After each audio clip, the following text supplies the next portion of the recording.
Olá, eu sou Pedro Doria e essa é mais uma edição do Conversas com o Meio. Minha convidada essa semana é a deputada federal Tabata Amaral, do PDT de São Paulo. A Tabata é uma deputada de esquerda, uma deputada particularmente jovem, já muito conhecida, a sexta deputada mais votada do estado de São Paulo, e é também uma deputada que é violentamente atacada nas redes sociais pela própria esquerda. Eu queria entender da Tabata por que ela acha isso. Eu queria entender dela o que ela considera ser de esquerda, o que ela considera ser de direita, porque, obviamente, há uma diferença aí em como que a militância organizada nas redes, às vezes paga, nem sempre, vê esquerda e como ela vê esquerda. Existe aí uma visão de futuro da esquerda? Existe uma incompreensão? Como é que a própria deputada lê essa situação? E, claro, ela está na justiça pedindo o direito de sair do PDT e manter o mandato. Como é que está essa situação? Como que a gente lê essa estranha política em termos de redes sociais? Com vocês, Tabata Amaral.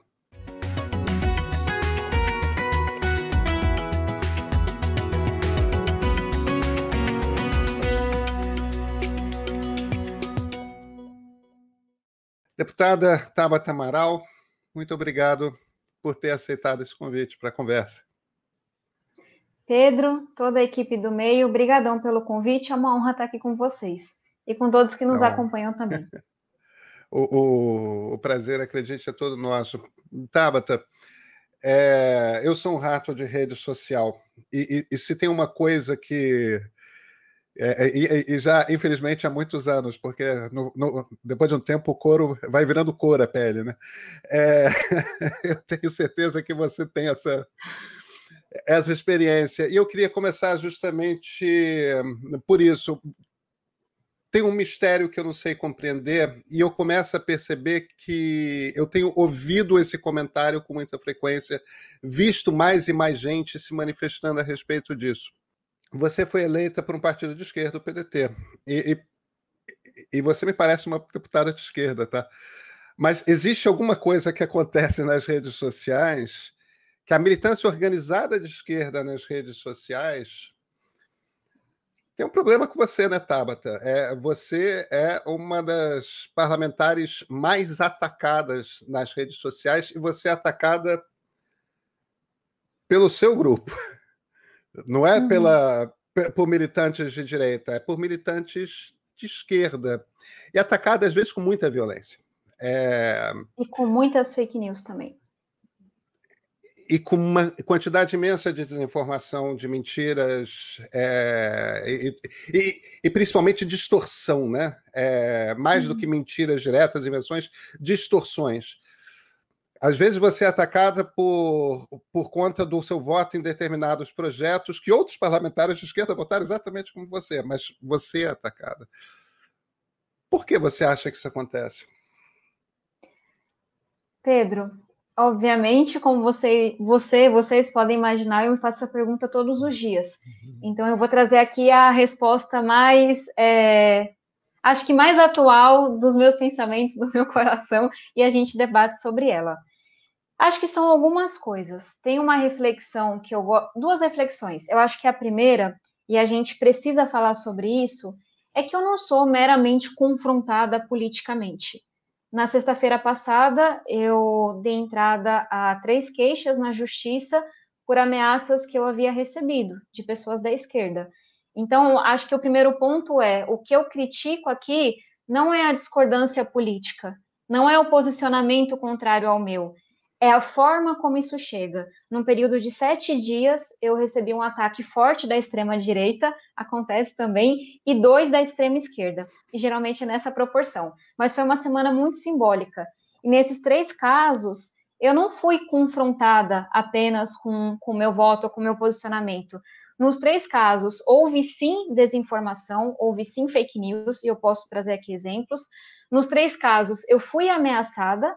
Então, pessoas que diziam que iam me esbofetear, que iam acabar com a minha cara, com um taco de beisebol e coisas do tipo. E teve muita baixaria, assim. Nunca é discordo da Tabata por A, B, C ou D. É você é uma puta, você é uma vagabunda, você por aí vai. Então, acho que essa é a parte que tem que ser feito. Não é uma crítica política. É uma violência absurda que coloca a minha vida em risco e faz eu ter que acionar a polícia.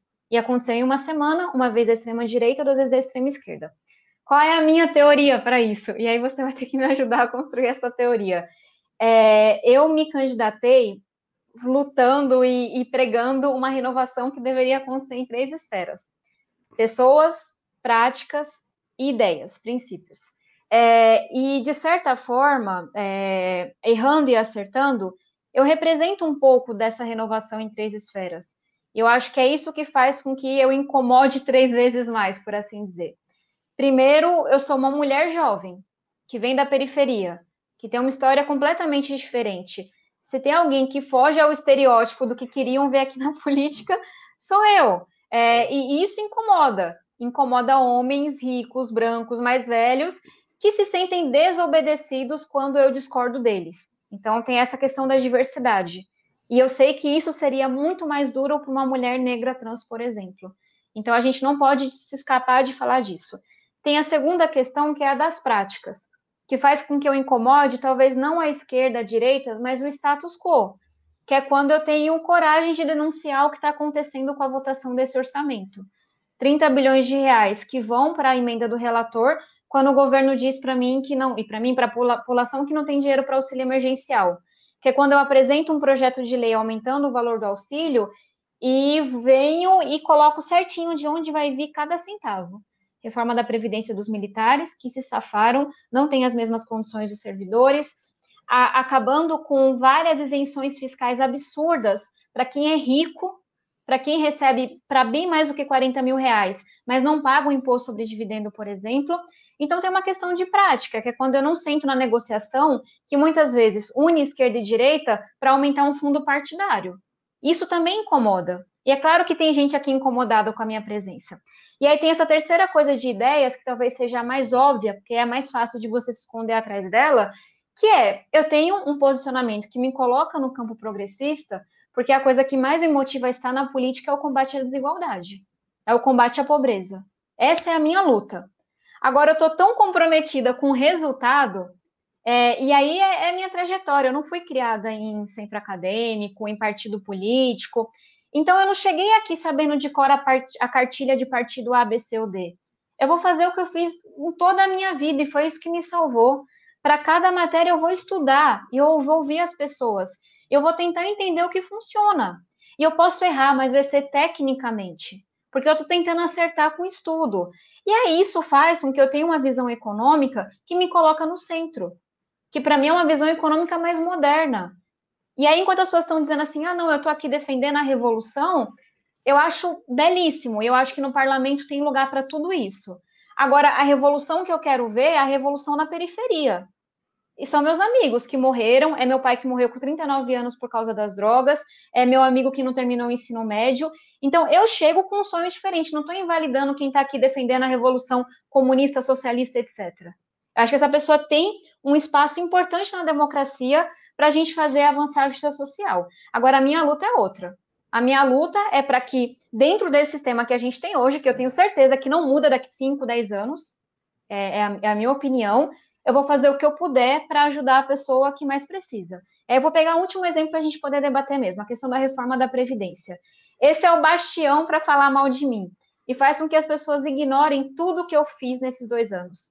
Eu sou presidente da Frente da Renda Básica, eu fui muito importante, falo isso com muito orgulho, para melhorar pra caramba essa reforma da Previdência. Tem várias emendas ali que foram de minha autoria, tem vários projetos, o próprio projeto de conectividade, o Fundeb, o auxílio emergencial. Tem lutas importantíssimas que deixam muito claro qual é o meu posicionamento, como eu me posiciono em relação à reforma tributária, como eu me posiciono em várias questões, mas se utilizam de uma reforma que teve sim uma guerra de narrativa, que as pessoas não conhecem, para dizer que eu sou contra os pobres. E aí, um último questionamento, e isso diz de onde eu venho. A reforma da Previdência não mudou nada para as pessoas com quem eu cresci. Meus tios são pedreiros, porteiros, minha mãe era diarista, meu pai era cobrador de ônibus. Para quem recebe até um salário mínimo, as condições, inclusive, melhoraram quando você reduz a alíquota. Agora, ninguém sabe isso. E aí, o que as pessoas me dizem? Você votou uma reforma que é desumana. E o que eu respondo? Essa reforma desumana só aproximou as condições de quem estava na classe média baixa, mas classe média alta, a essas pessoas com quem eu cresci a minha vida inteira. Por que que a aposentadoria da minha mãe, do meu tio, do meu pai, que não mudou, não era desumana, mas quando a gente aproxima de pessoas que têm interesses mais representados aqui, que estão mais organizadas, passa a ser desumana. O meu compromisso, e aí eu prometo que eu vou finalizar, mas você fez uma pergunta super complexa, são com interesses difusos que não estão representados aqui. E, de novo, não estou dizendo que é mais bonito, que é melhor. Eu entrei aqui e fiz uma escolha. Eu vou representar uma galera que não tem voz, que não tem sindicato, que não faz lobby, que não está nas redes sociais, que não sobe hashtag. E eu representei essas pessoas com muita honra na reforma da Previdência. Eu represento em cada votação minha. E não estou dizendo que o interesse organizado do sindicato, do servidor público, ele tem que ser representado no Congresso, pelo amor de Deus, e muitas vezes vai contar com o meu apoio. Só que na hora do vamos ver, quando eu tenho que fazer uma escolha, a minha luta vai ser pelo interesse difuso. E eu sei que isso não garante a minha reeleição, porque eu não tenho voto de prefeito, de sindicato, de liderança, etc. Mas é como eu sei me apresentar na política. Então, para resumir, eu acho que eu incomodo porque em 3 esferas eu digo que dá para ser diferente, nem melhor nem pior, dá para ser diferente. Nas ideias que eu luto, nas práticas do mandato, no que eu represento, e simbora para a luta. O que eu quero é que esse Congresso seja mais diverso, só isso, que ele represente um pouco mais a população e seus interesses. Eu sei que essas informações estão em outros lugares, mas é só para a gente deixar aqui no registro. Que emendas suas foram aprovadas, você fez relacionadas na reforma da Previdência? E aí, para atrelar, o que te convenceu de que uma reforma da Previdência era necessária? Números. Vou começar pelo fim, a gente vai para depois a primeira pergunta. Eu sabia que nós tínhamos, olhando, enfim, para a situação atual, 6 anos para 80% do orçamento público ser utilizado para financiar a reforma da Previdência. Eu sabia, portanto, que em pouquíssimo tempo ia faltar recurso para o Bolsa Família, para a saúde, para a educação e por aí vai. Então, muito antes de ser eleita, quando essa reforma começou a ser discutida pelo governo Temer, eu sabia que ela era necessária, porque eu estudei, porque eu li, porque eu olhei os números. Então, eu cheguei para essa discussão com uma postura de eu sei que ela é necessária, ponto número 1, e eu sei que ela vai passar, ponto número 2. O que eu posso fazer? Eu posso ir para as redes sociais, marcar posição para uma galera que talvez me colocasse como deusa, etc., mas que não são necessariamente as pessoas que eu escolhi representar. Ou eu posso ir para a luta e falar assim, eu vou votar esse negócio, mas eu vou melhorar para as galera que eu quero representar. E foi o caminho que eu fiz. É a forma como eu me coloco na política. E aí, conquistas nossas. A gente não teve mudanças na aposentadoria rural, no BPC. A gente conseguiu negociar junto com toda a bancada feminina para que não aumentasse o tempo mínimo de contribuição das mulheres. Por quê? Porque eu mostrei com Você explica o números que de é novo. BPC também? Desculpa, você explica o que é BPC, por favor? Tá, eu vou falar de forma, então, um pouquinho mais explicada. A gente está falando da aposentadoria que atinge, quando eu falo da aposentadoria rural também, pessoas que estão na zona rural, pessoas que têm uma deficiência, os idosos mais pobres desse país. Então, são essas pessoas que, na proposta do governo, estavam sendo impactadas. Uma outra coisa que era cara para mim, eles aumentavam o tempo mínimo de contribuição das mulheres. Mas a gente mostrou que as mulheres elas contribuíam menos. Por quê? Porque engravidam, porque tem mais dificuldade de ter carteira assinada. Então, eu levava as contas para mostrar isso aqui tá errado. E aí foram vários debates como esse. O que a gente conseguiu? Para quem recebia já até um salário mínimo, nada mudou. Nem a idade. Por quê? As pessoas mais pobres já se aposentavam com aquela idade que a gente tem hoje, 65 e 62 anos. Justamente porque quando você tem uma previdência, como era até então, que se baseia em tempo de contribuição, carteira assinada, e não em idade mínima, você favorece quem tem mais condições. Não estou dizendo que a reforma foi simples. É claro que ela foi uma reforma dura, mas eu tinha que fazer uma escolha. E aí eu olhei para quem recebia até um salário mínimo. E qual foi uma vitória nossa? A gente reduziu o percentual de contribuição para a aposentadoria de quem recebia até um salário mínimo. Então, não só não alterou para o ambulante, para a diarista, para o porteiro, etc., como melhorou a condição. Não estou dizendo, de novo, que ficou simples para quem recebe 2, 3, 4, 5 salários mínimos. Mas quem recebia até um salário mínimo não alterou nada, idade, etc. Então, essa era uma luta nossa. E aí, um pouco, talvez, da dureza da política, dos aprendizados. O governo do PT fez uma reforma da Previdência. A Dilma, inclusive, queria fazer uma outra e não conseguiu por causa do impeachment. A Dilma defendeu, assim como várias pessoas do PT, a importância de você mudar a Previdência para olhar para a idade mínima, porque essa idade mínima ela já valia para quem era mais pobre. Mas, infelizmente, e essa é uma prática que eu discordo, existe um conceito de ser oposição por ser de oposição. Então, da mesma forma que o PT vota contra a Constituinte como votou, é a favor da Previdência quando está no governo, mas é contra quando está fora do governo. E aí, de novo, assim, isso é válido na política. Talvez por esses posicionamentos eu tenha conseguido, inclusive, aprovar algumas das minhas emendas. Só não é a posição que eu escolhi ter. Eu não queria bombar no Twitter, eu queria melhorar a reforma. E aí, no público que eu escolhi trabalhar, a gente conseguiu vitórias importantes. Tivemos derrotas? Tivemos. A gente não conseguiu igualar a aposentadoria dos militares à dos demais servidores. Mas a gente conseguiu acabar com a aposentadoria especial dos políticos. Mas é algo tão... Olha o tempão que eu vi aqui para explicar só um pedacinho da reforma. É um tema tão complexo que, para ser sincera, Pedro, eu acho que a narrativa que ganhou foi a narrativa falaciosa. E as pessoas não sabem nem explicar por quê, porque elas não se interessaram em conhecer os números. Mas elas dizem que a reforma foi mais dura com os mais pobres. E aí faz parte da política. Eu fiquei do lado que perdeu a narrativa, por mais que tenha os dados. Mas a política é feita disso e a gente continua debatendo. Tem uma outra questão também que você mencionou e que é uma questão importante, né, Tabata? Existe uma maneira de você chegar à política na esquerda. Ou você segue uma carreira que começa nos centros acadêmicos, depois nos DCEs, ou então você segue uma carreira dentro dos sindicatos e, por representatividade sindical, chega a uma determinada... Tradicionalmente, são esses os dois caminhos. Boa parte dos parlamentares de esquerda tiveram esse início, né? Sindicato de professores, DCEs, Uni, UBS, etc. Eu conheço vários, assim, inclusive dos meus tempos de... Não, claro. Você não passou por isso, por esse caminho, porque o seu caminho foi um caminho que mistura talento, mistura sorte, que mistura uma série de coisas, mas você de Harvard voltou para o Brasil com uma história de batalha pessoal, evidentemente, e para algo como o Renova BR, que estava justamente inventando uma maneira, não estou entrando no mérito se é bom ou ruim, mas é uma dessas estruturas, não é a única, que estava inventando uma maneira diferente de formar político não tradicional. Isso também é pesadamente criticado em você, né? Não, você entrou por um caminho não autorizado.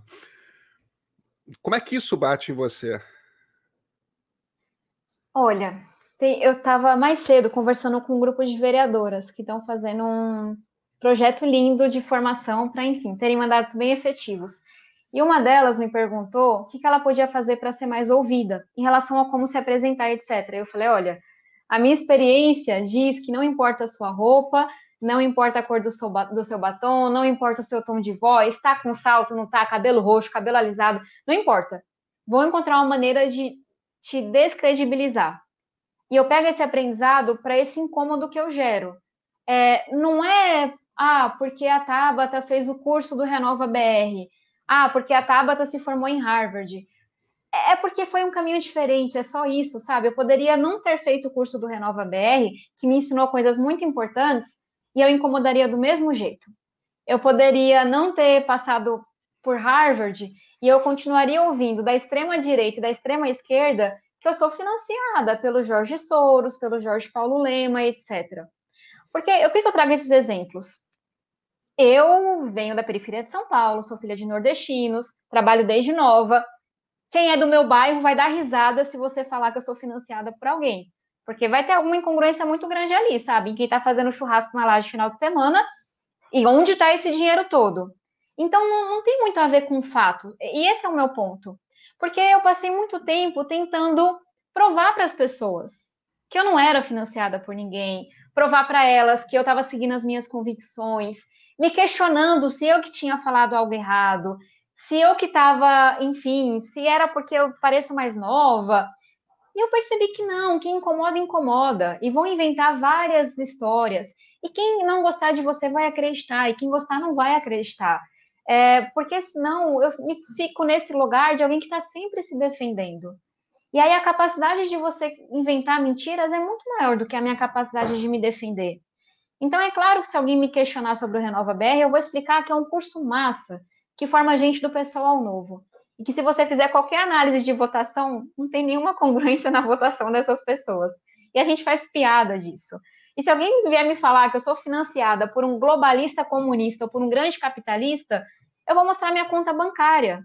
E eu vou dizer que eu economizo muito dinheiro para que um dia a gente tenha uma casa própria. Mas você entende que eu fiz uma escolha, não de hoje, para ser muito sincera, mas quer dizer, não desde sempre, mais recente, de não ficar me explicando e me justificando. Quem quiser acessar a verdade, meu amigo, é muito fácil. Quem não quiser, por que é que eu vou gastar meu tempo? Então, de novo, não é para me colocar é melhor ou é pior o caminho que eu fiz. Só é um caminho diferente. Agora, eu vou ser sempre muito crítica a essa intolerância ao diferente. Parece que as pessoas pegam um marrete e batem até você entrar na caixinha. E sério, assim, alguém que mora em uma ocupação e fez faculdade em Harvard, por natureza, vai ser diferente. Eu não sou uma pessoa típica da periferia. Sou branca, falo 4 línguas, tive uma série de oportunidades que meus amigos, alguns não estão nem vivos, sabe? Eu preciso falar mais o quê? Mas também não sou aluna típica de Harvard. Não fui para Disney, não conheço os museus, enfim, gosto de funk, gosto de Anitta. Sou e é um pouco disso na política, sabe? Alguém que teve que colocar a periferia e Harvard dentro de si. E eu espero que lá na frente não seja tão extraordinário isso, e trabalhe inclusive por isso. Mas hoje é muito diferente. Então essa pessoa não tem muita dificuldade de não fazer o que não é óbvio. E é isso que incomoda. E, de novo, eu acho que tem muito lugar para quem está na esquerda marcando posição, para quem está na direita fazendo um palanque, mas eu defendo que também tenha um lugar para quem está tentando mudar o sistema como ele é hoje. Você está falando essencialmente, e a resposta me parece coerente, você está falando essencialmente que você não cabe em nenhuma caixa. Mas não é E. assim porque eu acordei e falei, eu quero ser Não diferente, é sei, porque eu sou claro. assim.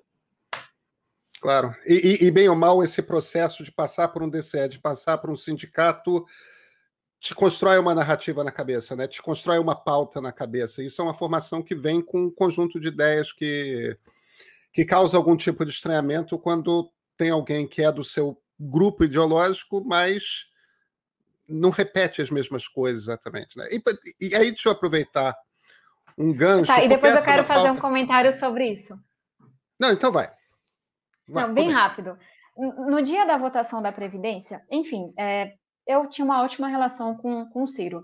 E eu conversei com ele ao longo de 6 meses sobre a votação da Previdência, porque, de fato, o Lupe tinha uma posição muito dura. E o Ciro me dizia: não, vai dar tudo certo, eu sei que é importante, eu estou conversando com o Lupe, não se preocupa.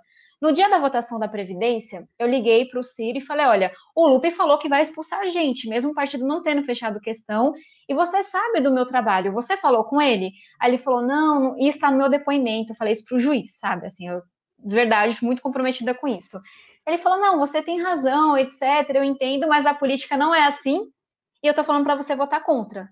Só que nisso, eu já tinha aprovado as minhas emendas, já tinha negociado, era o que eu acreditava. E ele sabia. Assim, a gente falou sobre isso em uma conferência na Espanha, meses antes. E aí eu falei: não, Ciro, não posso, eu tenho palavra, é o que eu acredito. Eu desliguei o telefone achando que a gente era amigos ainda. E aí ele foi dar uma entrevista me esculhambando, me chamando de vendida, o que ele basicamente faz até hoje, né? Partido clandestino, uma postura super machista, estava ferido como um pai, não sei o quê. E aí eu machucou muito. E eu lembro minha mãe, que é bem arretada, ela é baiana, falou assim: ó, pode ser presidente o que for, na minha casa não entra nunca mais. Porque como é que você trai uma pessoa dessa forma, sabe? E aí, por que eu tô dizendo isso para você? Porque nisso eu era já a 6ª deputada mais votada de São Paulo, com uma puta repercussão, com um mandato que era meu, porque não teve ninguém que financiou mais do que 9% da minha campanha, nem partido, nem doador, nem ninguém. E eu consegui peitar o Ciro Gomes. Mas se você está num centro acadêmico, se você está, enfim, na escola, talvez seja mais difícil peitar esses homens.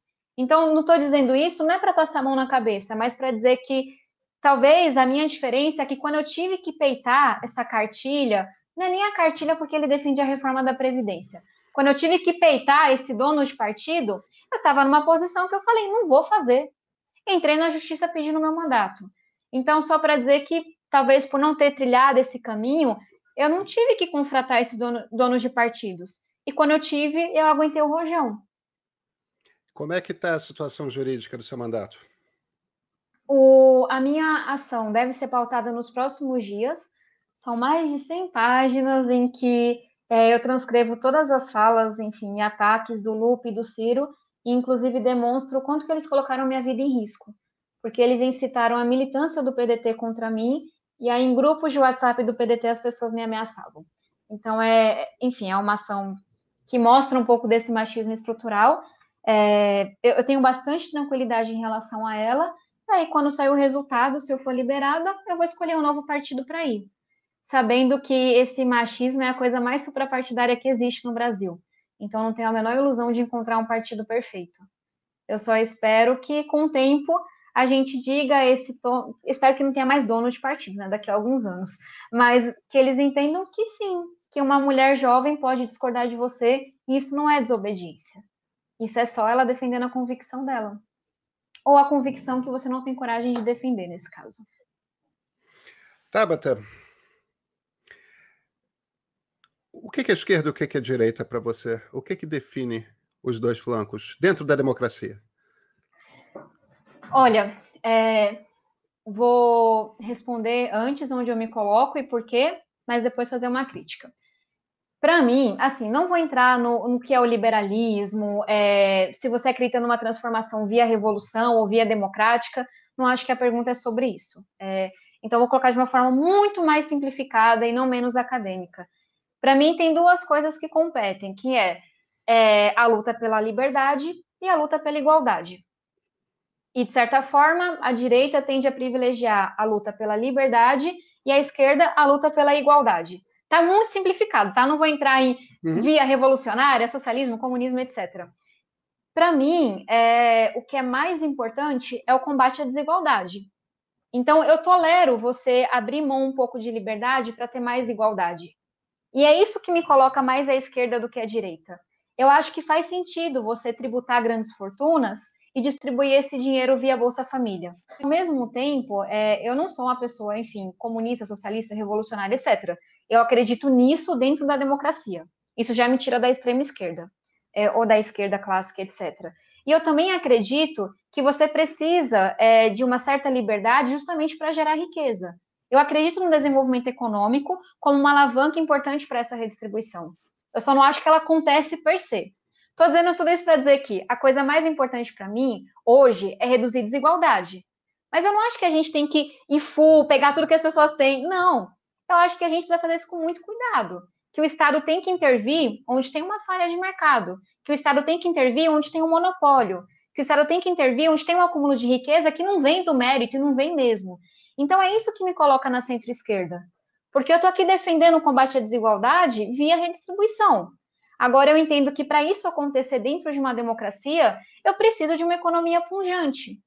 E isso faz com que eu defenda um Banco Central independente. Isso faz com que eu defenda que o Estado não pode se apropriar de uma empresa, sabe? Não sei se está fazendo sentido, talvez tenha simplificado demais, mas o que me coloca na centro-esquerda eu privilegio a igualdade mais do que eu privilegio a liberdade, mas eu não estou disposta a abrir mão de toda a liberdade.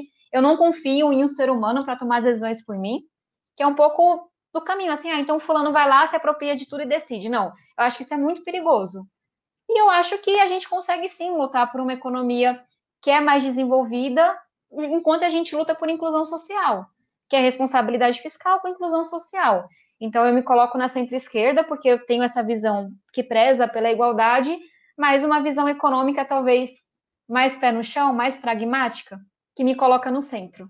Então, é mais ou menos isso. E aí, só 30 segundos, eu sou crítica a isso, porque claramente esquerda e direita eu levei um tempão para explicar o meu posicionamento, porque eu me coloco na centro-esquerda, são muito simplistas para explicar tudo isso, né? E são termos cunhados por homens brancos, ricos, muitos anos atrás, e a gente nem estava lá participando desse debate. Mas, dada essa definição mais clássica, eu me coloco na centro-esquerda. Existe uma mudança agora acontecendo que tem várias pautas novas entrando, né? O novo presidente americano, Joe Biden, está querendo botar 4 trilhões de dólares na economia nos próximos 10 anos, que é uma coisa que nos últimos 40 anos era impensável um presidente americano sugerir uma coisa dessa. Embora quando ele esteja falando de o Estado investir, ele está falando em pulverizar esse dinheiro. Ele não está falando em escolher 3 ou 4 empresas para virarem campeãs nacionais, não está pensando em construir algumas estatais. Parece estar encaminhando para um projeto de renda mínima, de uma renda básica universal. Quer dizer, existe um debate aí de renovação da esquerda nos Estados Unidos e na Europa, que passa por um Estado novamente ativo, que passa por renda mínima universal, prevendo uma grande quantidade de desemprego por conta de automação, que passa por economia verde. Energia limpa, descarbonização, esse tipo de coisa. Nesse desenho, como é que você... É isso? Você é uma bideniana? Como é que você se vê aí, Tabata, nesse...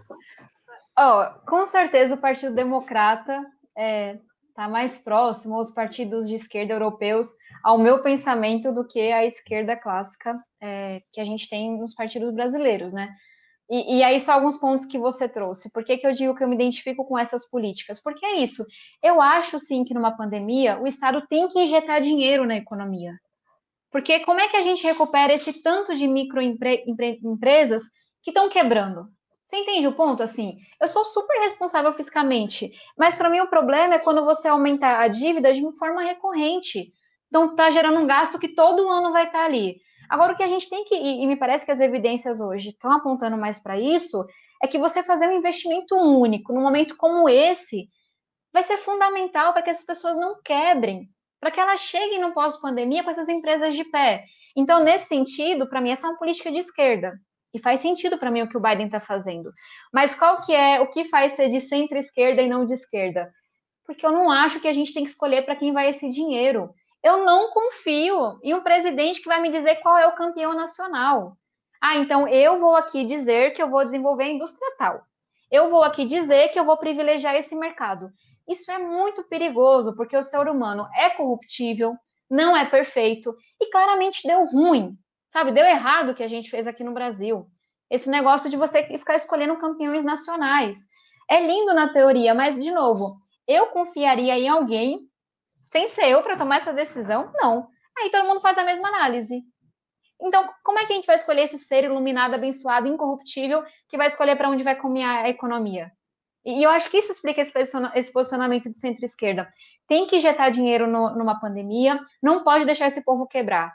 Mas não vamos cair nessa conversa de que a gente sabe o que é melhor? Deixa as pessoas decidirem, porque a gente privilegia uma indústria que poderia estar prestes a morrer e deixa de, sei lá, de criar um ambiente para que uma empresa que está ali no comecinho, que vai ser a nossa próxima unicórnio, startup, cresça.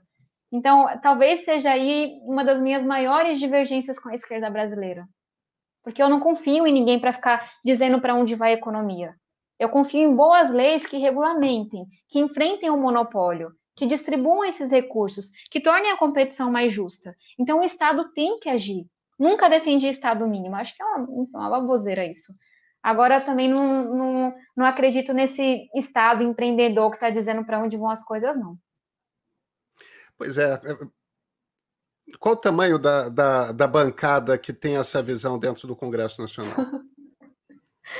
Muito pequena, não tão barulhenta, mas vamos ser otimistas.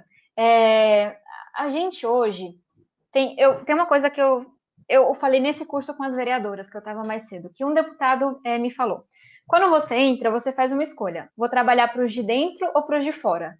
A maioria escolhe trabalhar para os de dentro. Ou seja, é esse toma lá da cá, é as emendas parlamentares, é tudo isso que eu sou muito crítica. Isso não tem esquerda e direita. Partidos de esquerda e direita tendem a votar juntos, quando a gente fala de fundo partidário, por exemplo. Porque é isso que lhe garante poder aqui na Câmara. É isso que lhe garante poder junto ao Executivo. Aí você tem uns gato pingado não, mas uma minoria que escolhe trabalhar para os de fora. Eu estou nesse grupo.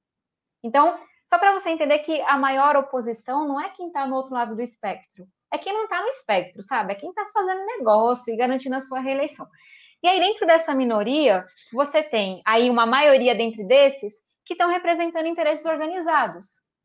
Ou o sindicato patronal, ou o sindicato dos trabalhadores, ou a ONG, ou a organização, ou a associação. Então, dessa minoria mais ideológica, não ideológica, mas que está votando com o que acredita, e não pela emenda que vai vir do executivo, a maioria está representando interesses organizados. Então, isso é verdade. Que, de novo, tem um super papel, que é a fala que eu fiz. Servidores precisam ser representados aqui no Congresso. Muitas vezes votarei junto com eles, mas eu escolhi representar outros interesses na hora da escolha, que são os interesses difusos. E aí, quem pensa interesses difusos, aí é a minoria da minoria. E aí, nisso, você tem uma galera de direita, uma galera de centro, uma galera de esquerda, mas que não está aqui votando com medo do que vai dizer a organização, etc. Então, para resumir, como que a galera se elege? Tem gente que se elege com o voto do prefeito e do vereador. É a galera das emendas, que é a maioria. Tem gente que se elege com o voto do sindicato, da opinião que é organizada, do lobby, etc. É a maioria dentro da minoria. E aí tem uma galera como eu que não sabe dizer muito bem de onde vem o voto, que é uma coisa mais de opinião, mas que está tentando representar interesses difusos.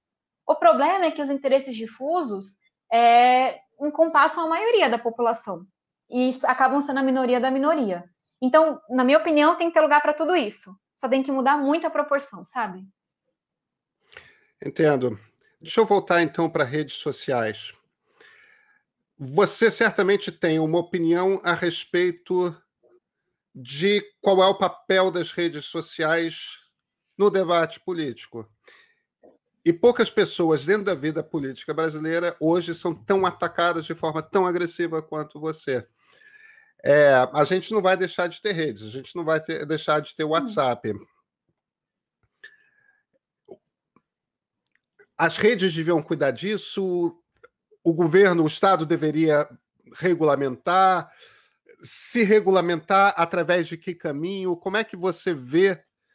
Você certamente tem uma reflexão sobre isso. Não, com certeza. E de novo, assim, redes sociais são ferramenta, igual a imprensa, que vocês também representam, e eu falo isso com muito carinho mesmo. Quando a imprensa chegou, confusão, né? Eu acho que você consegue associar muito da revolução política que a gente viu depois que a imprensa foi criada na Europa. É um pouco disso, sabe? As redes sociais chegaram, não está regulamentado, a gente não está acostumado, a gente não consegue ver os interesses escusos, confusão. Agora, eu não acho que dá para dizer que elas são positivas ou negativas, são um instrumento. E aí tem o lado de cá e o que eu defendo. Do lado de cá, foi importante que eu entendesse que as redes sociais não são um ambiente democrático, no sentido de que tem robô, tem financiamento ilegal, tem interesses bem escusos representados. Então, foi importante o dia que me entregaram um estudo mostrando que, em determinada ocorrência, mais de 90% das menções a mim tinham mais de 90% de chance de terem sido feitas por robôs. Porque já pensou? Eu tô ali sofrendo com aquela opinião que foi alguém pagou e subiu aquilo. Então é importante para quem está na política, e eu me preocupo um pouco porque não é assim em geral, que as pessoas achem que as redes sociais representam a população, zero. Minha mãe tem Facebook. A única política que ela segue deve ser eu. Assim, minha mãe não está no Facebook para falar de política. E quantas pessoas que não têm? Então, para mim, as redes sociais são um ambiente incrível para eu difundir as ideias, para eu dar transparência, para eu falar com as pessoas. Mas não são um lugar onde eu vou pegar o que as pessoas estão achando. Para isso, eu vou olhar para a pesquisa, eu vou na rua, eu vou conversar, porque aquilo não representa a população de forma fidedigna. Então, esse é um ponto. Em termos de legislação, um pouco do que eu dizia. Eu não acredito que o mercado, por si só, resolve suas falhas. Para mim, essa é a minha maior crítica ao liberalismo clássico. Então, eu não acredito que as redes sociais vão sentar, tomar um chá, todas elas, e falar assim, vamos resolver esse problema. Porque, de certa forma, o modelo de negócios dela foi criado com base nisso, nessas bolhas, em você, sabe, caça like, etc. E aí, nesse sentido, eu acho sim que as democracias, os governos têm que interferir. O que é perigoso para mim é você entrar na questão do conteúdo, nessa moderação de conteúdo, que é um pouco de 1984, né? Quem que está dizendo o que é verdade, o que pode, o que não pode? Isso é muito perigoso. Agora, tem muita coisa que a gente consegue fazer antes disso. Redes sociais serem mais transparentes sobre quem financia aquele conteúdo, qual é o CNPJ por trás, redes sociais serem mais ativas em combater robôs, redes sociais serem mais ativas em quando você denuncia uma ameaça de morte, por exemplo, remover aquele conteúdo. Então, quando tem. A gente sabe, poxa, olha para Mianmar, para tantos países, quantas guerras não estão sendo. Sabe, a rede social não é ocupada, mas ela acaba sendo um catalisador daquilo. Então, eu acho que tem coisas que são menos, sabe, cinza. Tem coisas que a gente já legislou em outras áreas, que é um pouco do que a gente tem com a imprensa. Sou completamente contra eu dizer o que o meio pode publicar sobre determinado assunto. Mas hoje, se o meio publica uma fake news, eu tenho um caminho de fazer vocês se retratarem. E é por isso que é um jornalismo sério. Nas redes sociais não é a mesma coisa, sabe? Então não estou dizendo aqui que tem que ser assim, a rede social tem que dizer o que pode e o que não pode. Não, mas as redes sociais têm que ser mais transparentes em relação a financiamento e mais ativas em combate ao robô e a discurso de ódio. Deputada Tabata Amaral, muito obrigado pela conversa.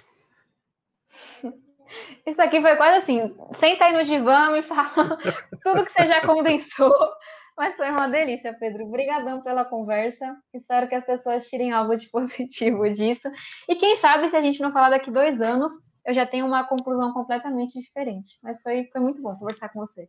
Quem sabe? Muito obrigado. Obrigadão, tchau, tchau.